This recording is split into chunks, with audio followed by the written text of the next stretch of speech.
What do you guys do for Christmas dinner usually? Is there a staple or do you mix it up? Yeah, same Christmas dinner every year, Denny's. Not a bad option. It's the Musers, the podcast, episode 25, Santa and the Tim Biakabutuka jersey. It's the Musers, the podcast, holiday edition. I'm George. I'm Craig. I'm Gordon. What's so funny? I don't know. Just, you crack me up. Okay. You're just funny. Just the way you Well, say thank things you, and Gordon. everything. You're funny. Like funny how? I don't know, just the way you tell stories and stuff. It's just funny. I'm funny. Is that not I'm the greatest scene in cinematic history? It's a good one. It's the tensest. God, I was so tense the first time I watched that. Joe Pesci is so great. I love Joe Pesci. And Home Alone, again, another vote for Home Alone as we talk about great holiday movies. It's either the tensest scene or it's the firecracker scene in Boogie Nights. Yeah. Oh, God. Man. That's great. Man. One of those is the tensest scene in movie history. Yeah, no doubt. I've Gordo never loves seen- scenes like that. I've never seen, is it Deer Hunter that has the Russian roulette Oh, scene? Yeah. That's really That's tense, tense. too. Oh, my God. That's so tense. You need to watch that. Really? Yeah. You'd it's good. love that. And I think it holds up. Really? Yeah, What's I it think so. about? I think so. Is that with John Vietnam Voight in it? Yep. And a very young Meryl Streep. Yeah, it's good. I haven't Okay. seen it in a long All time, right. but it's good. Yes, this is episode 25 as we are to the holiday season. We talked some Thanksgiving a few weeks back. We talked about the hardest things we've done on our last episode. And I've got an email here. Let's go ahead and call this our letter of the week, shall Okay. we? From Philip, who says about our podcast that every episode is amazing. And he feels confident saying that all listeners have been through something that was so difficult to do or deal with, that the three of you are just men living your lives. And we all get to be a part of that with you through the podcast as a listener. And when you've lived through a rough time or lost a close person, you get and need to talk about it. The Musers, the podcast, is allowing this to happen at a level that helps us, the listener, to benefit even more. I think you need readers. Yeah, it's really small print, but I hate that when you get an email that yeah, has I know. such It's tiny just, God, print. it's really small. Anyway, Philip says, please add this email to the pile that helps the good guys keep doing good guy stuff. Aw. Well, that's really nice, That's Philip. way too sweet. And I think it helps us too. I do think that one thing about this podcast, we do have more time to talk about different subjects, some happy, some not. And at least for me, it has been some very therapeutic at points because I mentioned I think I need to go into some therapy. I think in some ways this has been very therapeutic for me to talk about some difficult things. Yeah, we're saving you money, Giorgio, by Thank doing you. this podcast. Thank you. You don't have to go to therapy. Trust me, this time of year, I need to save money. So, why do you guys think that it is so much easier to talk about these kind of things on this podcast as opposed to our radio show? Because we're dumb. I don't know. It's, as we've said before, it's more on the record. Right. These are, by the way, you should go back and revisit some of our episodes over the last 6 months if you haven't done so. A whole library of Whole regrettable library confessions. of talk. I don't know. I do feel like somehow walls are lowered just a little bit, and I don't know. Maybe we just think about it too much on radio that it's okay, we've got this much time and we got to get to the good stuff. As I told you, I think it's because we do the podcast shirtless. I think that puts Maybe all that's this it. at ease. Yeah. We're in a casual setting. Is it because it's more long form and so we end up getting to these places that radio doesn't allow us to get? Yeah. Because it takes a while to kind of get to a vulnerable place or an Yeah. emotional place. And, I think you're right about that. and with radio, you have 10-minute segments and we never really can get there. Yeah, I think you're right. Sometimes about that. we do, but it's harder. Yeah, absolutely. Well, it's been fun doing the Musers, the podcast. And this holiday season, we thought we would tell a few holiday stories from our lives. And I can start. I've told this one on the air on our radio show at some point, I think only once or so, maybe twice over the last 30 some odd years. But I think it's interesting in that the night of Christmas Eve, as a kid, It was such a magical day and night. The day before Christmas, the night before Christmas. I don't know, if you're 6 or 7, you can't go to sleep at night. You're just thinking about what's going to happen the next day, and whatever gift it is that you really wanted as a kid, are you going to receive that under the tree? It was just a awesome time. And as a father, when I started watching young kids go through the experience that I went through, I remember one Christmas in particular. This was mid-90s, about the time that our radio show started. And I only had 2 kids at the time, a 7-year-old and a 3-year-old. And one of them wanted a real football. By real, I meant official NFL. Did you guys ever get one of those as a kid? No. The official NFL football? I got some Kmart Terry Bradshaw football. That's so That's okay. lame. I one year I got an official NFL ball, and I just, to this day, I think it's the greatest gift that I ever got on Christmas morning. I just thought that was so incredible. The smell of it, the leather smell, and it Was it a K-ball or was it a real? It was just a real ball. Okay. It said National Football League, Pete Rozell's signature on it. The NFL crest was on it. Just, golly. That wasn't the Duke, was it? No. Boy, that was a popular one. Was the Duke at one time the official ball? That's what it was called. And then I think for a while, like right now, it may say the Duke on it. I'm not sure. Yeah, I want to offhand. say they brought that back. Yeah, I think they brought it back for nostalgic reasons.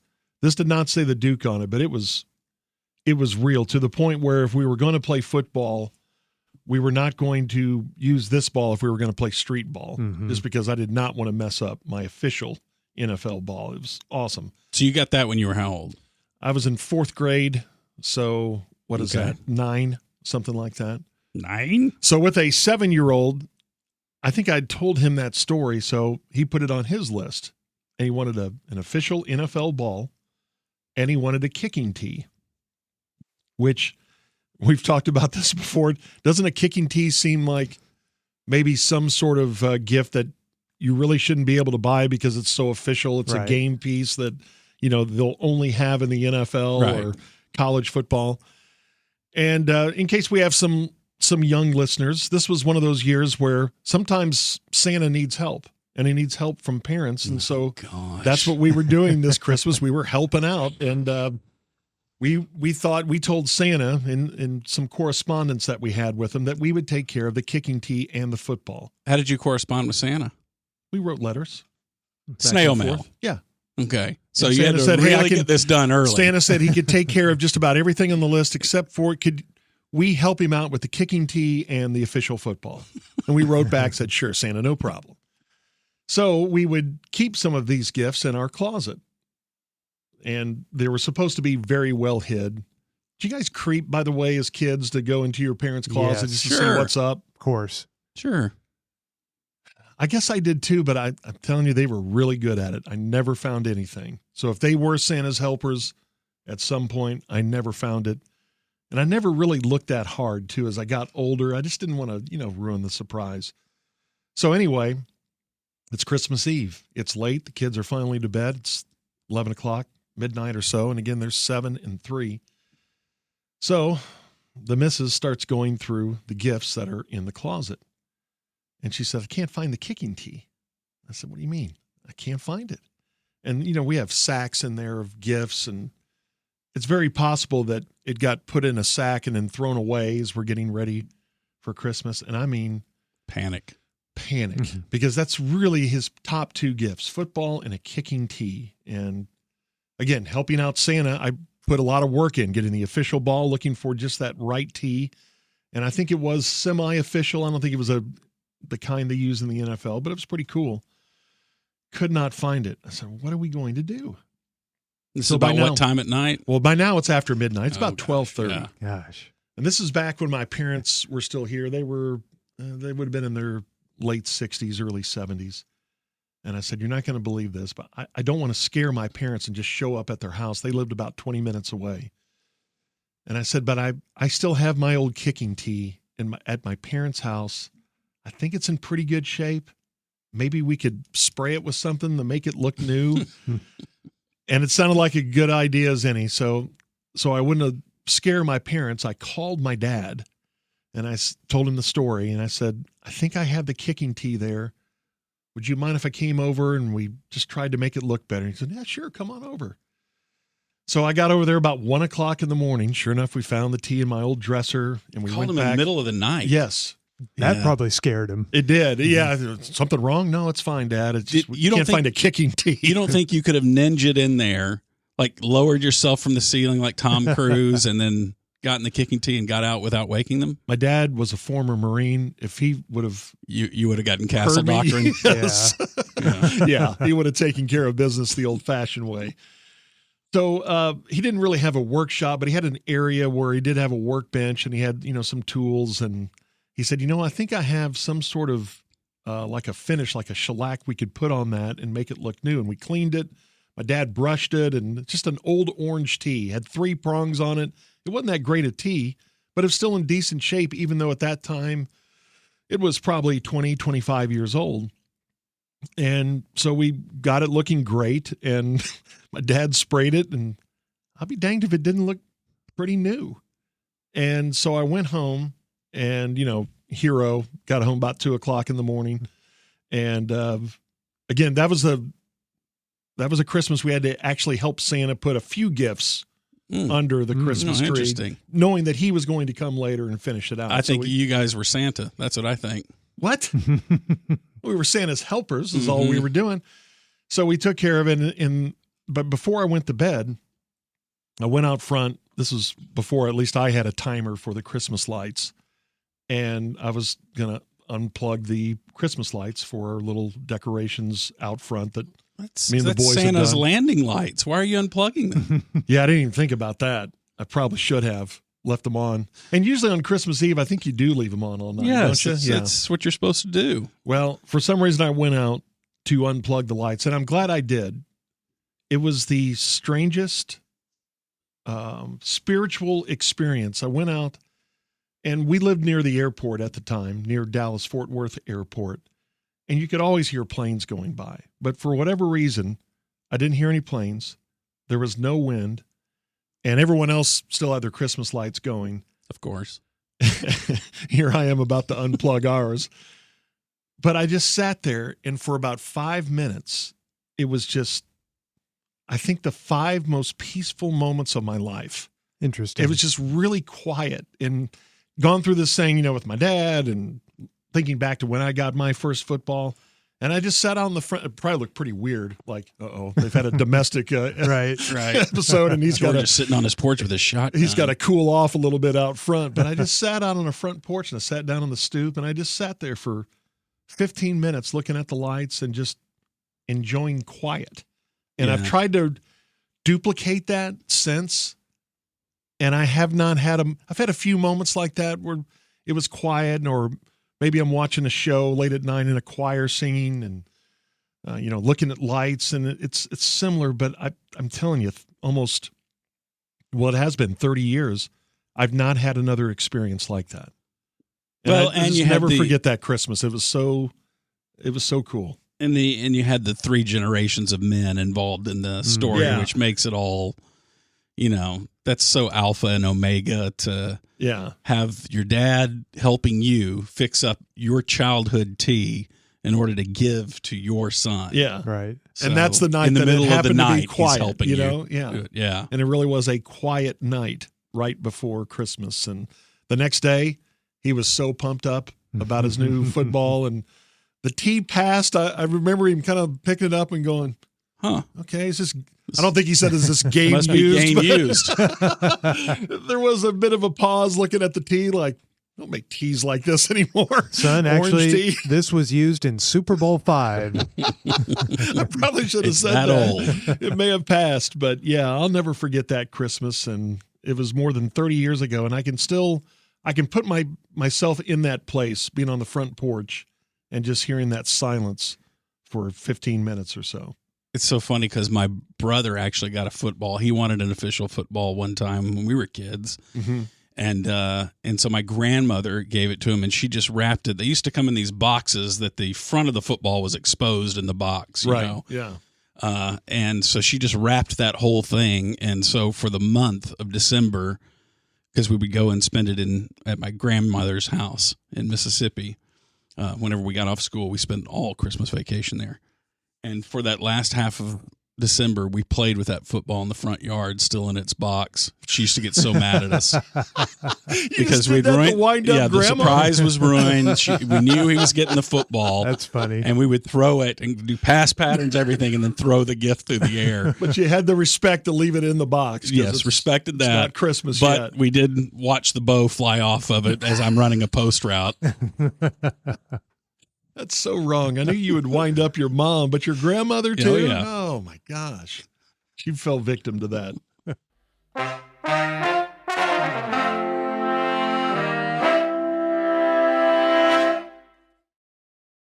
All right, what do you guys remember? What's a Christmas story that you remember? Well, I remember my favorite Christmas was 1985, I think this was, and we were in school in Denton at North Texas George. And that November, my parents took me out to dinner. They were in Dallas, and they said, we are moving to Colorado. Dad got a job up there in Denver.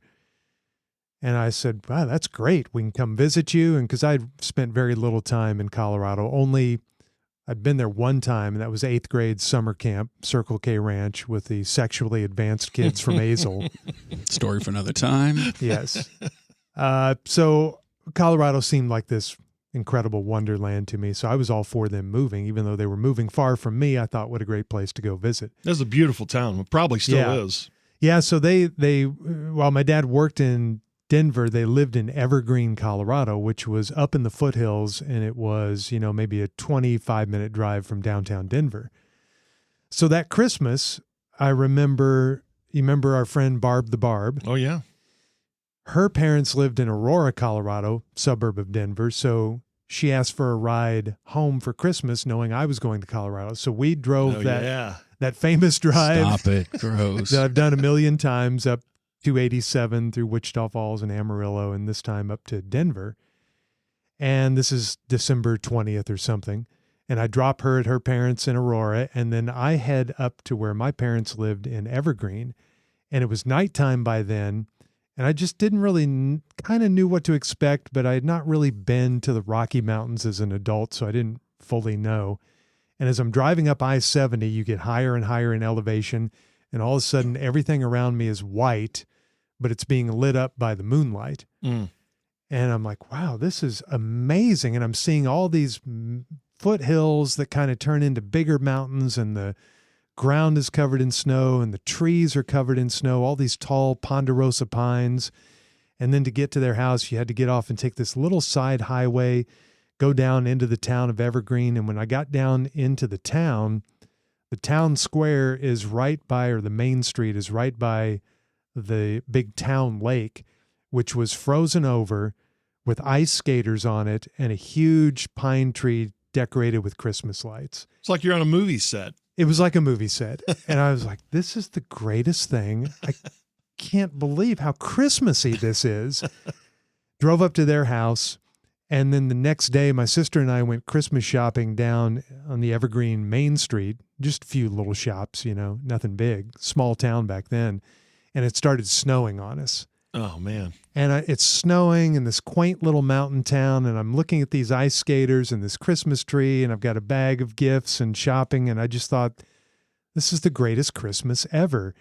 And that Christmas Eve, the next day or 2 days later, when it was Christmas Eve, we went out to dinner as a family, this place that my dad would always take us those years that we were up there, called Tivoli Deer, and it was a nice restaurant. We didn't eat out at a lot of really, really nice places growing up, but this was one that we always would.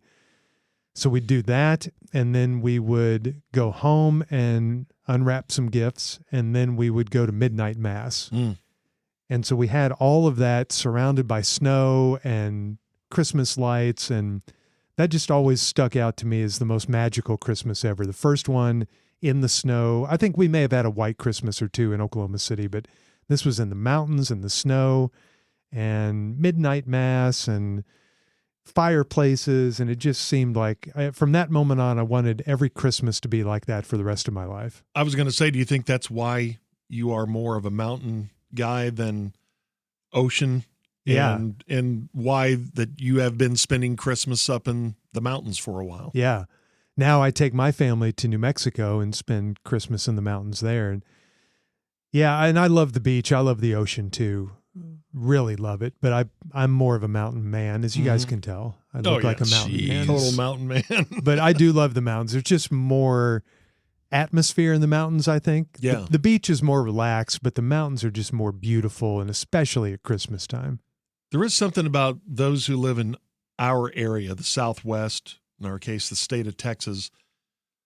Am I wrong that a lot of us dream about that type of Christmas? That because we're thinking about doing that next year, going to some mountain with all of our, all the kids, all the grandkids, and going. And I won't ski, but they will. Yeah. And just taking that in. My white Christmases in Minnesota and Chicago, I can barely remember them. That sounds very romantic and just magical to me to do that. Yes, it is. And I think you're right. It's like being on a movie set, because all the Christmas movies over the year, it's always a white Christmas. It's always in some beautiful setting with lots of big trees. And yeah. So I think we do kind of crave that.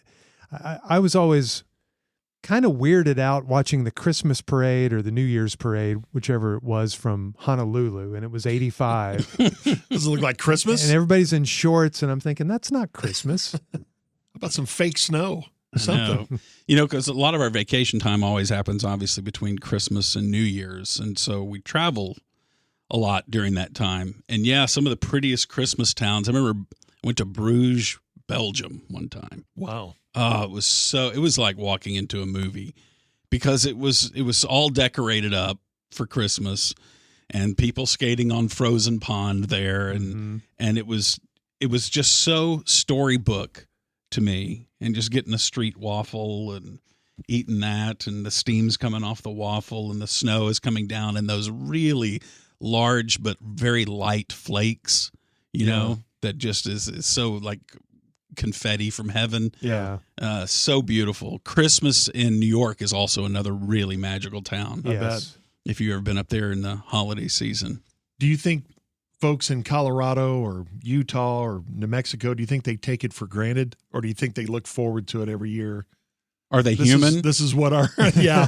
You're probably right. You eventually it's snow. What's the big deal? You eventually get beaten by anything that you have to go through over and over again. They have to shovel it day after day, so it's just like, I can. They're all tuning into the Honolulu Christmas parade. You think so? Wishfully looking on. I think the people in New Mexico, at least, since we've spent a lot of recent Christmases up there, I think they really embrace it. They never seem to get tired of it. There's so many. Even more than Colorado and Utah, so many specific New Mexican traditions for Christmas, and they seem to just dive into it. And it's like their best time of the year. Yeah. They tell the story that when I was 4, I think it was, and we came down to Texas to visit my grandparents, and we lived in Minnesota, and every day you just wore big rubber boots. And that's what I had, and I would not take them off day to day, because I kept telling my grandparents it might snow. And you're and down anytime here. it's 60 degrees, and see that was cool for me when I was living in the North against my will, that we moved away from the state of Texas. I always got a big thrill out of visiting Texas, because to me that was amazing. Wait, we can wear short sleeve shirts. It's 72. Yeah. And it's January 2nd. This is amazing. I can't wait to move back to Texas. So it's probably wherever you are, you think the other place is exactly more magical. Yeah, I've experienced both, but there is something, if you can go to a place where it's snowing at Christmas time, that's pretty awesome.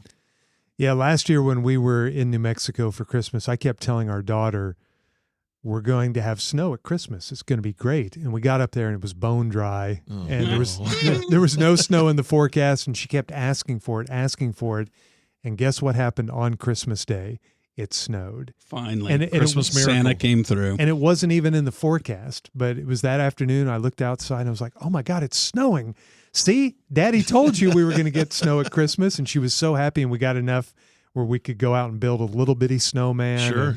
She loved it. Yeah. All right, story of longing. This is probably the thing I've wanted the most in my entire life. Happened when I was 3 years old. See, I can barely remember 3. And for Christmas, I wanted this little pedal car called a putt-putt mobile. Okay. My automotive obsession started when I was really young. Yeah. And it started with this particular thing. I saw this it was either the Sears or the Penny's catalog. Sears actually used to be a very big corporation in this world of ours. You're right. The Sears catalog, when it came out. That Sears wish book that would come out for September Christmas. or something, or October. Yes. And as a kid, you spent that whole season of September to December looking through and memorizing that Sears wish book and picking out the stuff that you wanted. And in one of those catalogs, I found this pedal car. It was called a Putt-Putt Mobile.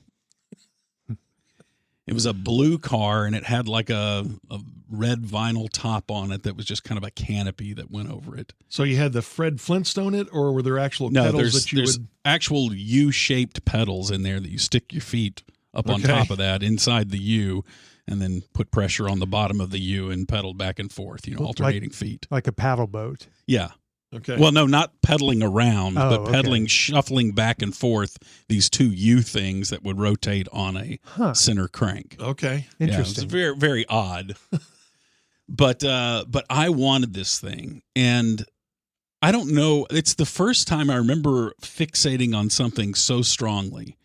And I cut that picture out of the catalog, and I stored it in this Sir Walter Raleigh pipe tobacco can that my granddad had given me because he smoked a pipe, and Sir Walter Raleigh was the tobacco he used. And I love the smell of that tobacco. Oh, I would always go in there and open up his can of tobacco and just take hits and hits off of that thing. Pipe tobacco, cigars, both smell amazing. Cigars smell gross. What? Pipes smell great. What? Cigars, they stink. You're insane, brain. They smell good before they're lit. Once they're lit, they stink. It may overwhelm you, yeah, but just the smell of that tobacco is great. Hey, and there's nothing better than the smell of a freshly lit cigarette. I love that initial hit of the cigarette, particularly when it's mixed with the Zippo lighter smell. Oh, it's the best. I didn't know those had smells. Yes. And I actually prefer cars that have been smoked in, too. Oh. So you wanted a little car and cigarettes when you were no, is that what you're saying? Cigarettes, that's bonus content. Okay. But I wanted this car, cut out the picture, and I kept it in the Sir Walter Raleigh tin. And it had pennies in it, too. I had probably about a quarter of the way filled with pennies. That was my penny collection. Okay. And I would take this picture out every day. Multiple times a day, I would take that picture out and just stare at it and dream of all the exotic locations I was going to go to in this pedal car. With that kind of locomotion, you could go anywhere. It was my ticket to Honolulu Christmas Parade. I somehow was going to pedal out there. No doubt. It was going to be awesome. I wanted that thing so much, and it's all I thought about all day. All day, I would think about this car and have to look at it, take the picture out, look at it. And then finally Christmas came. And there I walked out. We did this thing. Santa would leave unwrapped gifts. When I found out that Santa wrapped gifts at other people's homes, that we seemed were very always strange. unwrapped too. We were always unwrapped. Yeah, there you go. You don't need any protection from Santa's gifts. You go unwrapped. They're supposed you go raw dogging it. They're supposed to set apart from the normal gifts. Right. These are Santa gifts. Yeah, he just dropped them by. He pulls them straight out of that big sack, right? And they're unwrapped. He doesn't have need time to wrap. Yeah. No. Because he's got a lot of homes to service. Right. That's right. He's got a large. He's a regional manager of a very large region. So go out and there's that pedal car, and I loved that thing, and I probably put more miles on that car than I have any car since. That stupid pedal car. How long did you ride it? Until Till you were 7? I rode it for at least a year and a half or so. Then you got served by somebody in the neighborhood. Don't tell me no. My older brother and his friends who did not fit inside that car, they had to ride with their legs splitting out the sides of it because you had to climb into it. It had little doors, that were fixed. You couldn't open them up. And so him and his buddies from the neighborhood, they got in it. We lived on a very steep and very long driveway that went down to the road, and on the other side of the road was a ditch. And so my brother and his buddies, I can laugh about it now, but it was trauma at the time.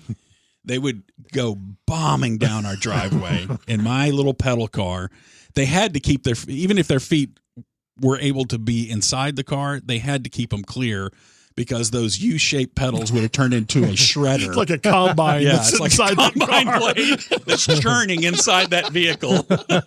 Are the wheels shimmying as it's going they were down shimmying. the It was driveway? horrible. So they would have to go down the driveway, and their whole challenge was they would have to get to the end of the driveway, and it was basically almost a one-lane road, so it was not very wide. And they would have to cut so hard to try to make it onto the road without sailing off into the ditch on the other side of the road. And that was their big challenge. And they spent a whole afternoon doing that until I come out there and see them doing it on their last run. And I watched the front right wheel shoot far out into the woods across our roadway into that because they had ridden it so hard they had destroyed the wheels. Not to mention a car could have been coming down the road. Yeah, we didn't get much traffic. We didn't get much traffic on that road. And You must have fallen apart. The destruction of my most cherished gift that I'd ever had, that I kept inside that tin looking at that picture until that picture from the catalog had turned to tissue paper. It was so soft and feather light because of all the wear from the pennies that had been shaken around it. It was great. And I loved that. And that thing, when we moved away from that house when I was 6 years old, the remnants of that pedal car were left in the basement where I would go and visit it at least a couple times a week. I would open the door to that creepy half basement that was up under this house because the house was built on a hill. So there was an access point where they had built the house out of onto the hill where you could go up under the house. Yeah. And up under there, I still remember that damp, musky, rooty smell that it had in there. And I would look in the corner where the skeleton of my pedal car was laying up against the wall. Did your dad ever say he was going to fix it? I get around to fixing that for you. No, there was no fixing it. That's so sad. I know. And then you just took it to the dump one day? Or? No, we stayed up under that house. When we moved away from that house, that pedal car was still in the basement. Maybe it's still there. There were several years ago where I looked online to see if I could buy one of those pedal cars from way back then, for how many decades ago, that exact model. And they only made it for, I think, 1.5 seasons, 1.5 years. Yeah. And I did find one, but at the time I was like, no, I'm going to be frugal.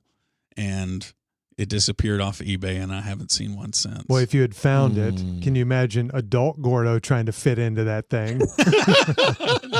Knees up past his ears. Oh, gosh, that I should get that thing and put it up in my garage where I do all my automotive work, because that is the original car that I was what got you going obsessed on with. it. Right after that obsession with that car was I used to dream about having my kindergarten teacher gave me a ride home one day from school. I can't remember what happened. My mom couldn't come pick me up, so she agreed to give me a ride home. And I was so in love with her. How could you be in love in kindergarten? My gosh, I had the biggest crush on my kindergarten teacher. You were girl crazy at a young age. I was. I loved That women, explains a loved lot. everything about women. I thought it was magical. Did you try to kiss her? No, I didn't try to kiss her. I didn't know from any of that kind of stuff. I just knew that I loved her. Yeah. That's all I knew. No doubt. And she gave me a ride home in her silver Mercury Cougar with red velvet interior. Oh, yeah. With the split armrest. And I remember it had 2 armrests for each side. And I thought that was the most Armrests magical were a car big deal back then. I'd ever seen in my life. And so I would go to bed at night dreaming of getting a miniature version of her Mercury Cougar. Get that her I would in be the able back to, seat. What? What's wrong with you? I don't know. Get that cougar in the backseat of your miniature cougar cougar. in the cougar. But yeah, I used to dream of that and everything. Asked Santa for that, and he never showed up with the miniature cougar, because that one I wanted to work. I wanted to have an actual internal combustion engine in it and everything. Just shrunk Your brother down. and his no good friends would have wrecked that one. Yeah, they too. would have. They would have gotten bored one day and done it in. But you got one of your car dreams fulfilled. Yes. And around that same age, I had a very similar request. And this started me questioning Santa. Oh, God. Never. Because I was question about, Santa. I was Plug a little, your ears, kids. I was a little older than 3. I was probably 5. And my favorite TV show was Adam 12 Adam 12. with Martin Milner and Ken Reed. God, that show's forever old. I loved that came Adam out before 12. TV. It was a police show, 2 LA cops. And I was obsessed with it. I actually met them at a car dealership in Oklahoma City. They were signing autographs, and I was too scared when I went up there to talk to them. My dad took me up there. What do you say to them? I think those guys were beaten. Oh, my God. Car dealership in Oklahoma. Yeah. But I couldn't believe they were in front of me. Yeah. And I got their autographs. I still have those to this day.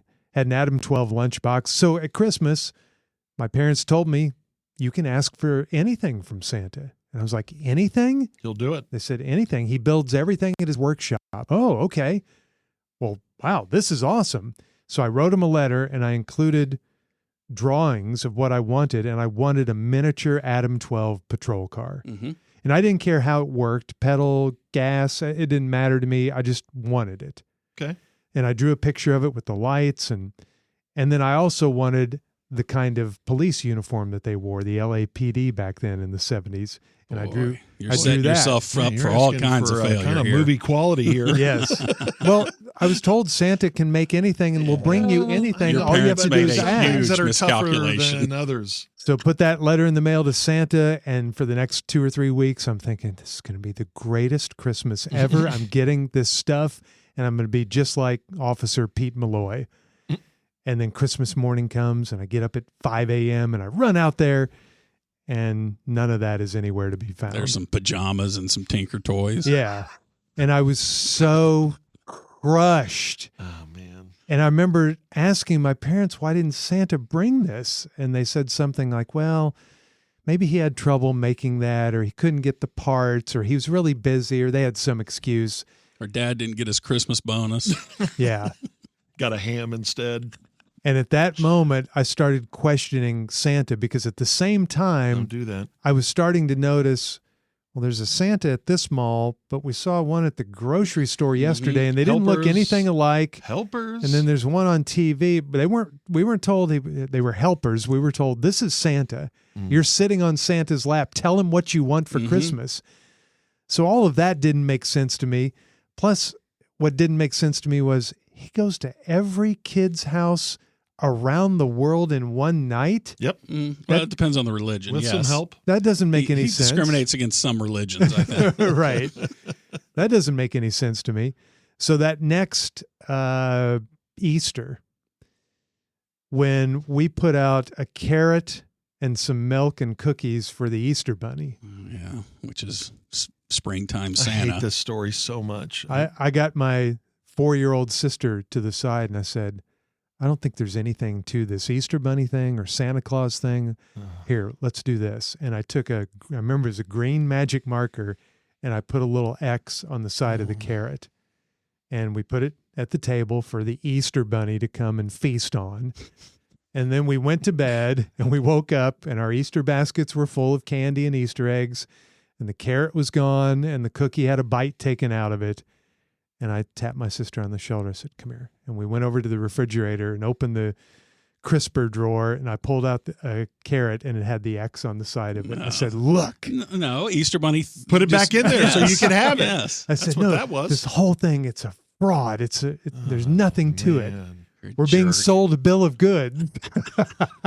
Man, that's so funny because, when my oldest, that same one who wanted the football and the kicking tee, started to have some doubts, started to ask some pretty tough questions. I don't know if you guys remember this, but we had a Santa Claus in our neighborhood, about 6 blocks away, and he would set up every Christmas out on his front lawn. He had a real beard. He was just great with kids, and he happened to listen to our radio show. And I think I said one day, yeah, my older one's starting to get to the point where he's not so sure. And this guy listened to the station so much that he knew my son was a Carolina Panthers fan. And I saw him at church, or I saw him around town, and he said, well, what else does he want for Christmas? And I told him. So we took the kids by there. And I think by this time it may have been that same Christmas, 7, 8, something like that. And he sat on Santa's lap, and before he could say anything, oh, so you're a Carolina Panthers fan, huh? Santa could do the mind reading trick. And my son just kind of sat up, Mentalist. really straight. Yes.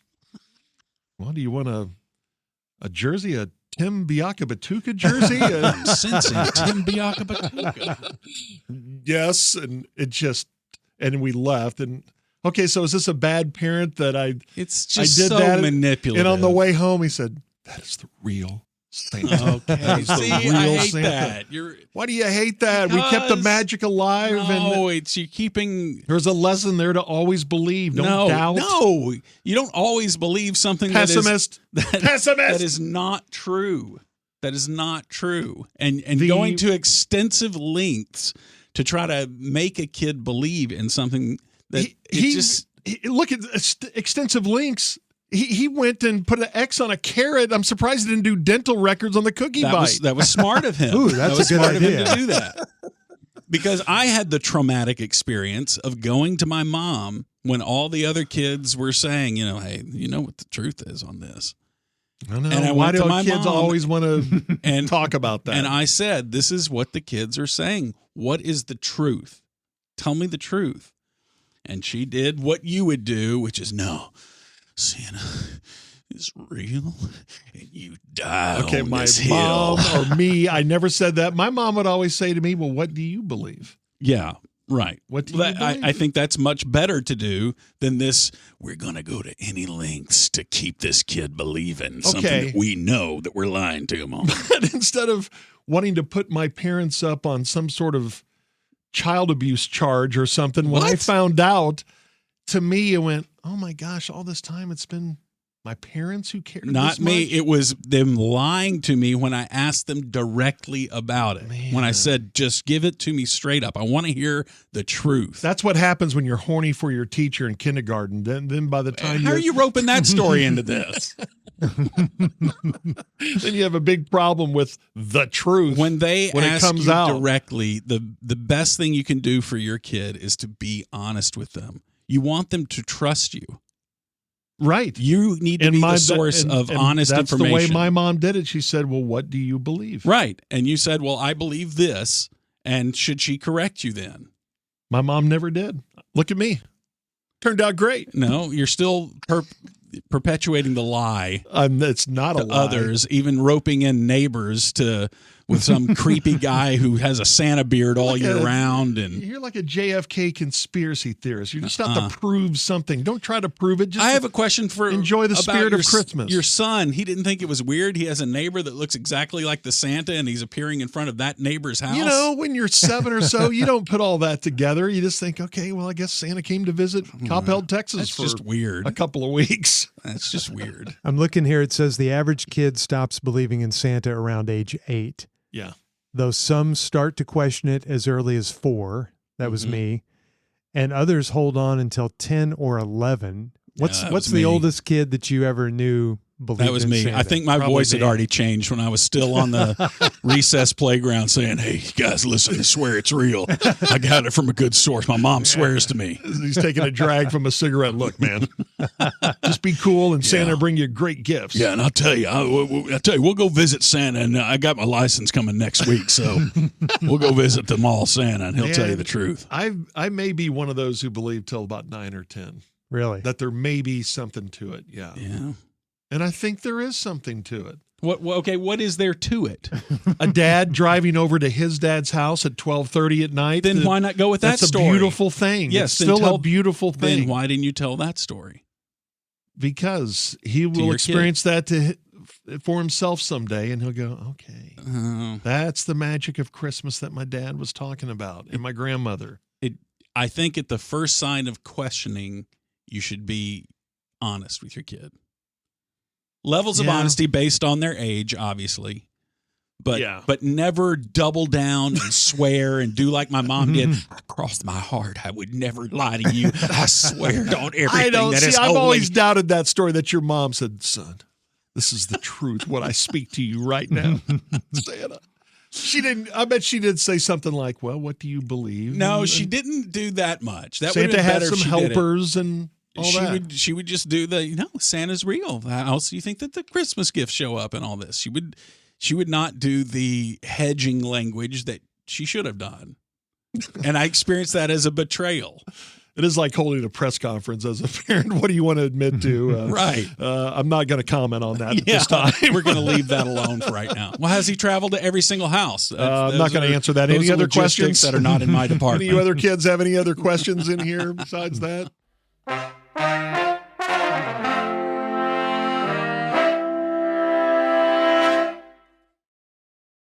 Okay, real quick, what is your what's the dessert at Christmas time? As I'm sure Gordon's about to bag on what we eat for Christmas. What do you mean at Christmas time? And desserts. I just do them all year round. What is the dessert at Christmas time that you look forward to? I think it's the same as Thanksgiving. Pumpkin pie is very common. Chocolate pie is very common, and banana pudding. Okay. Ooh, yeah. Banana pudding's pretty strong.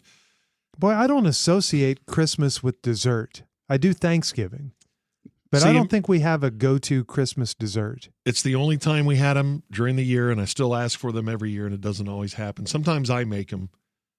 Gingerbread cookies with my mom's recipe.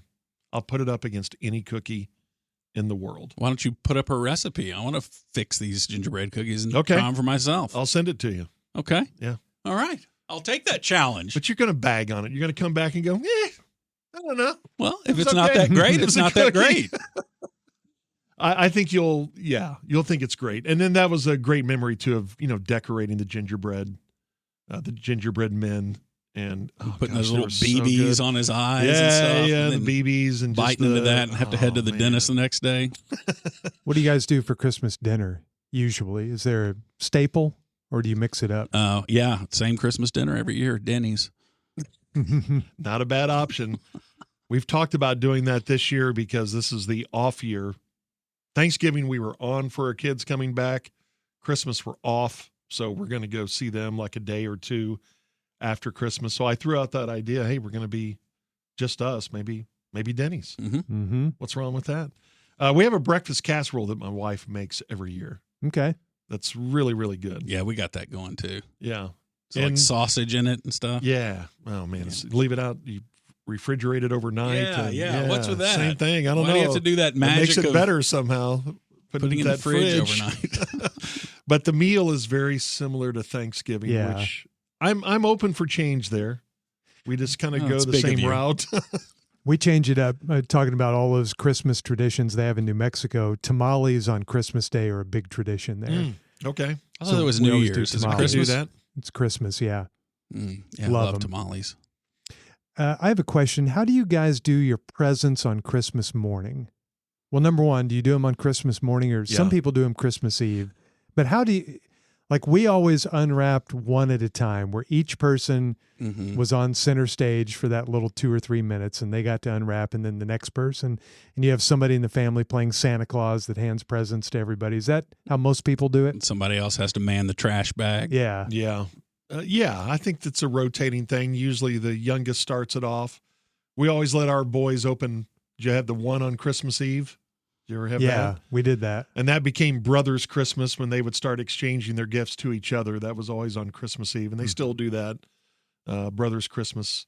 And they always go to great lengths to put like a car battery inside the box just to make the other one guess what it is and goofy stuff like that. Yeah. I know several families, though, that on Christmas morning, it's okay, go, and everybody unwraps at the same time. At the same time? Yeah.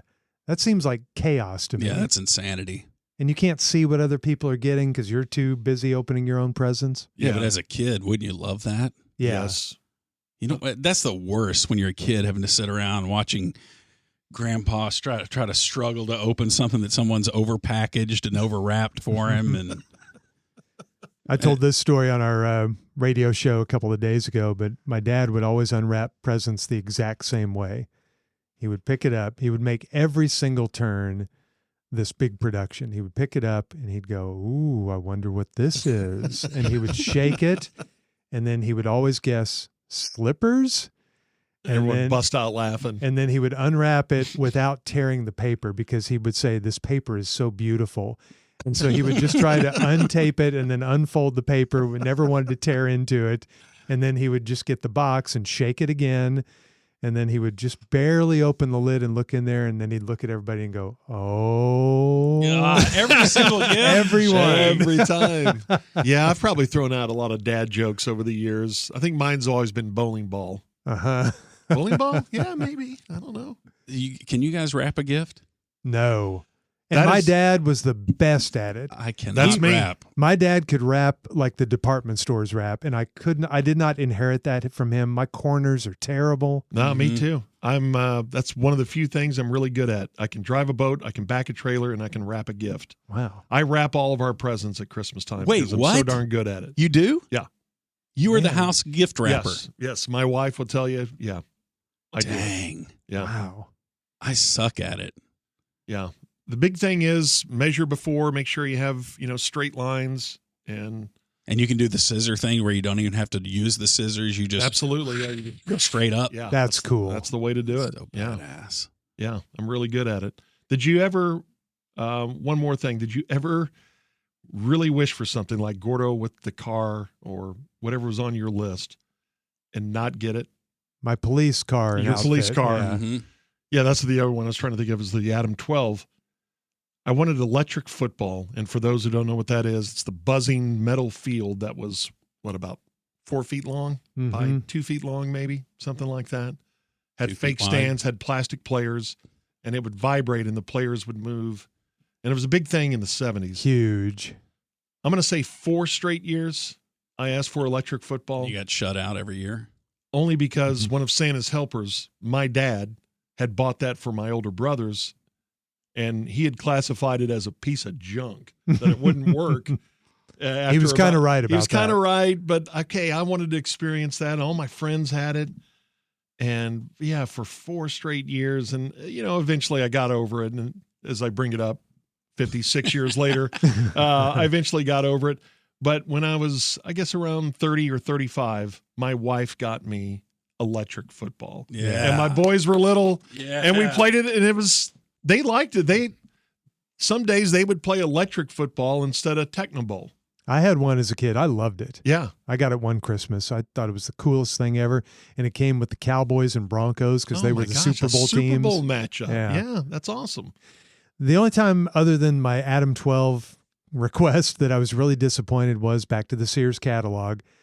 I was going through there and I saw a real Cowboys uniform, helmet, jersey, everything. And I asked for that.